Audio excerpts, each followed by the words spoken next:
어느 교회에서 사역할 때입니다.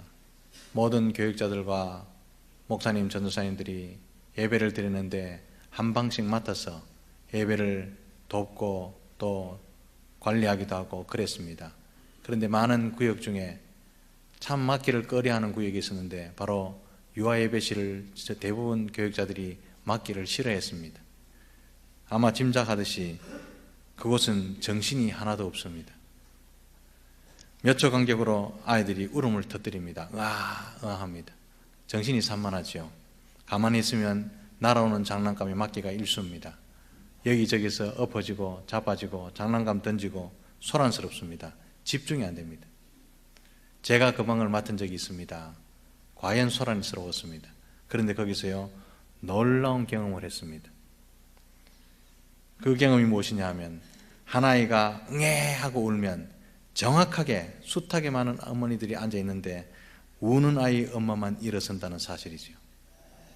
저는 이 아이가 누구 아이인지, 분명히 큰 소리 나면 저 아이는 누구 아이인지 전혀 구분이 되지 않았는데 그 시끄러운 울음 가운데서도 울음이 터지면 아이 엄마만 정확하게 일어난다는 능력에 감탄을 했습니다. 저는 그렇게 생각합니다. 아이 울음소리, 그러니까 어머니지.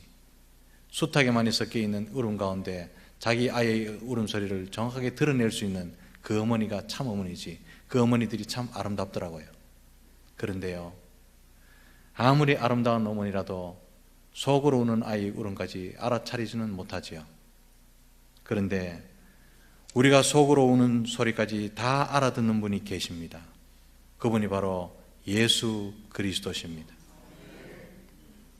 오늘 14절에 나는 선한 목자라, 나는 내 양을 알고, 나는 내 양을 알고, 얼마나 은혜스러운 말씀인지 모릅니다.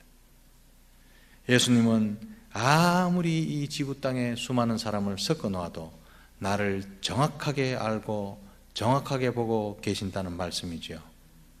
그 이유가 무엇입니까? 예수님은 나의 유일한 선한 목자가 되시기 때문입니다. 선한 목자이신 예수님은 양들의 모든 특징을 파악하고 계십니다. 양의 모든 행동 패턴을 다 알고 계십니다. 몸이 약한 양이 누구인지, 약점이 무엇인지, 신경이 예민한 양이 누구인지 다 알고 계십니다.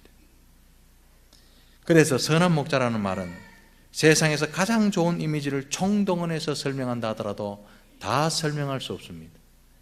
다 이해시킬 수 없습니다. 선한 목자라는 이야기, 그 정도로 광범위하고 깊은 말씀이기 때문에 그런 것이요. 그리고 또한 선한 목자는 양을 위하여 목숨을 버리기까지 양을 사랑한다 라고 말씀합니다.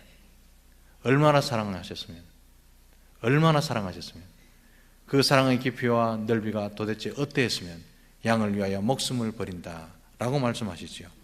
예수님은 친히 말씀하시기를 나는 양을 위하여 목숨을 버린다 라고 말씀하십니다. 이 말씀은요, 단순히 의무감에서 하시는 말씀이 아닙니다. 사랑하는 성도 여러분, 의무감에서 죽는 사람 한 사람도 없습니다. 의무감에서 대신 빚을 갚아주는 사람도 없습니다. 의무감에서 대신 미워하는 사람 사랑해야 된다, 용서해야 된다, 그렇게 하는 사람 한 사람도 없습니다. 오로지 사랑할 때 가능한 이야기죠.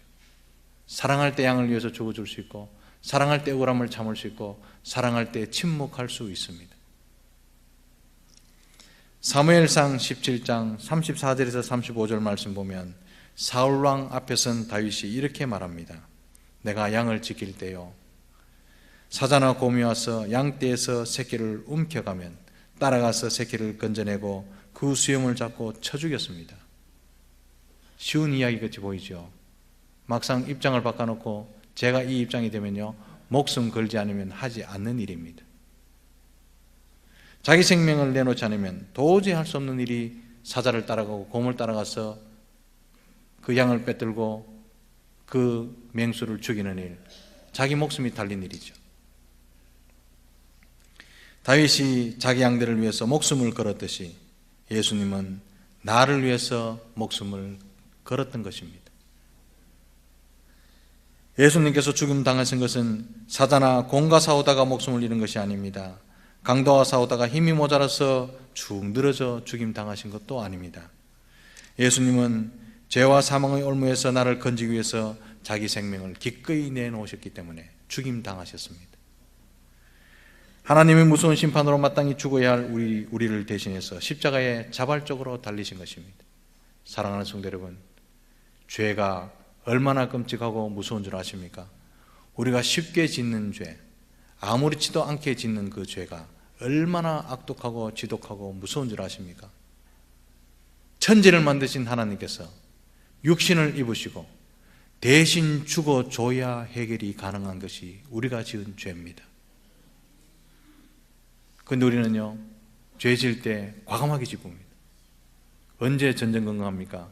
지은 죄가 드러날까 싶어서 전전긍긍하죠. 그런데 우리 예수님은 우리가 과감하게 지은 그 죄 때문에 십자가에 못 박혀 죽으셨습니다.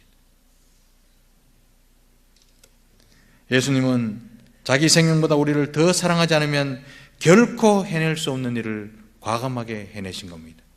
그래서 하나님은 사랑이시라. 우리가 말할 수 없고 표현할 수 없고 이해할 수 없는 하나님은 사랑이시라. 18절에 예수님 분명히 말씀하십니다. 나는 생명을 버릴 권세도 있고 버리지 않을 권세도 있지만 양들을 위해서 스스로 목숨을 내놓으신 것이라고 분명히 말씀하십니다. 이는 예수님이 의무감으로 하신 것이 아니라 자발적인 사랑으로 이루어내신 구원이라는 것을 선포하신 말씀이죠.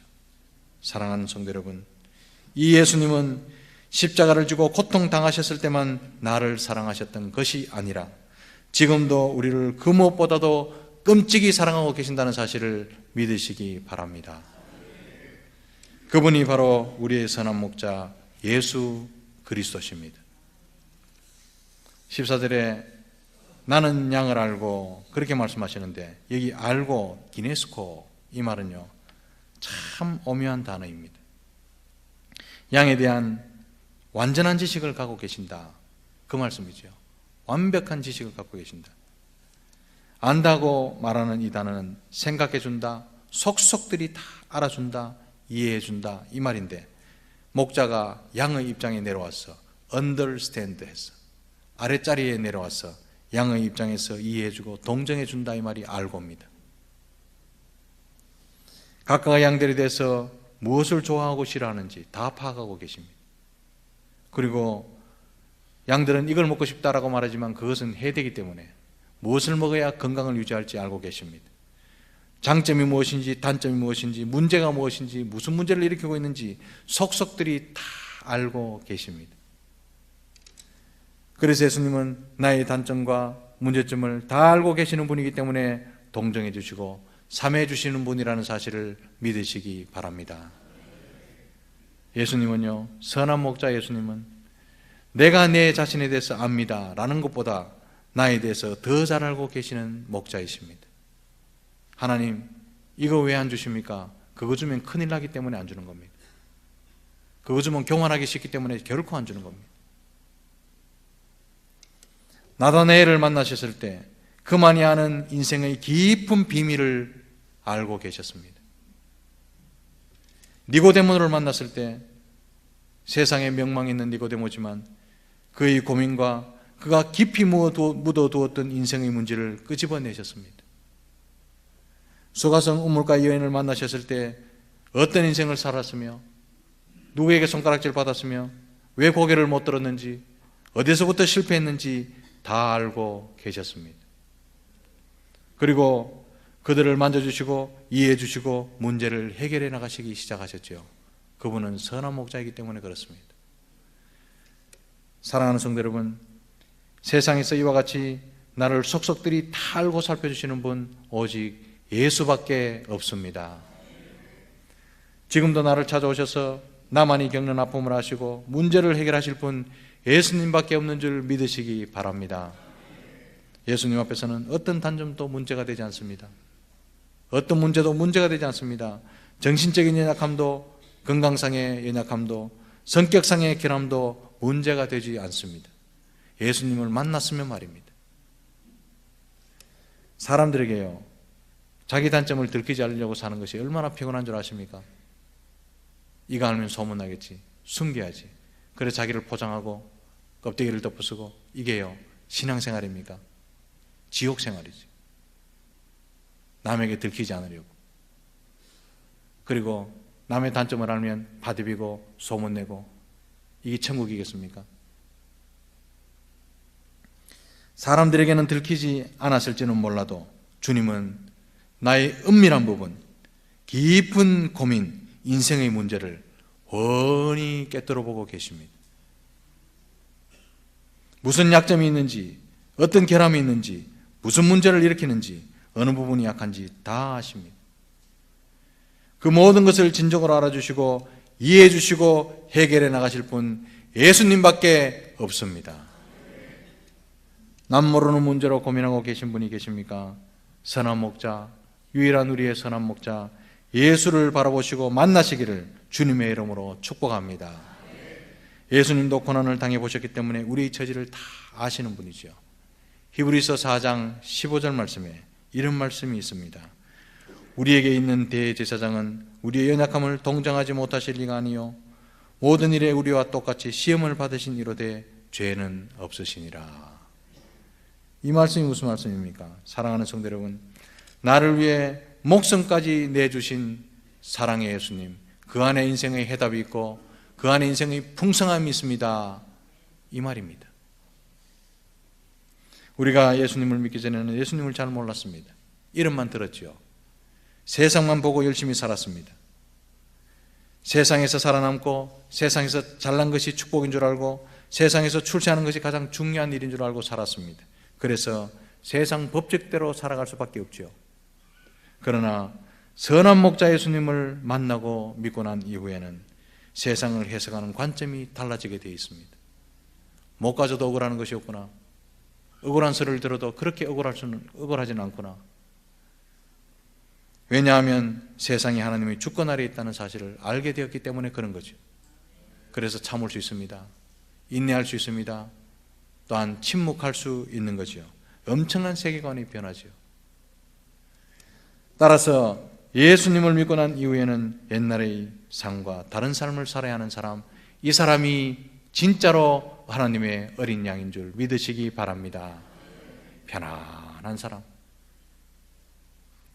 세례식은 바로 옛사람의 방식이 아니라 예수님의 어린 양으로 살겠다는 공식적인 선언이 바로 세례식입니다. 우리가 받은 세례, 그때 받던 세례의 그 결단 돌이켜보시기를 바랍니다. 내 모든 형편을 잘 아시고 늘 돌봐주시는 예수님만 의지하고 사는 예수 그리스도의 귀한 어린 양, 편안한 어린 양들로 세상을 사시기를 주님의 크신 이름으로 축복합니다.